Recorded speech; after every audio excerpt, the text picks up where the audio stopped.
مولانا صاحب ایک صاحب پوچھتے ہیں کہ آج کل ٹیلی ویژن پر نیوز اینکرز آتی ہیں، وہ خواتین ہوتی ہیں اور ہم لوگوں کو خبریں سننا پڑتی ہیں، تو اب اس صورت میں ان کے چہرے کی طرف بھی دیکھنا پڑتا ہے. ایسی صورت میں کیا کیا جائے کہ چونکہ ماحول بھی اس قسم کا ہے فساد کا اور ہم لوگوں کو مجبوری بھی ہے کہ ہم حالات سے باخبر ہیں، تو آپ ہمیں کیا مشورہ دیں گے اس مسئلے میں؟ ایسی عورتیں جو پردہ نہیں نہ کرتی، کھلے چہرے پھرتی ہیں، مسلم یا غیر مسلم، ہم ان کی طرف دیکھیں نا ضرورت کے لیے تو کوئی گناہ نہیں. گناہ انہیں ہیں جو انہوں نے اپنا چہرہ چھپایا، ہمیں کوئی گناہ نہیں. یہ اس وقت ہی لوگوں نے پوچھا ہے اہل بیت علیہ السلام سے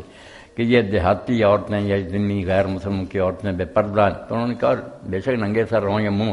آپ دیکھیں، آپ کو باقی نیت جو ہے نا وہ تو ہر وقت ہی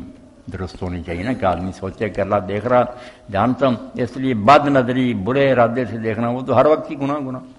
پردہ پوش عورت کو بھی اگر دیکھے آدمی،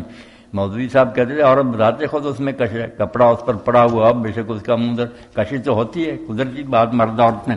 بری نیت اپنی جگہ بری، مگر اگر ضرورت کے لیے بیٹھی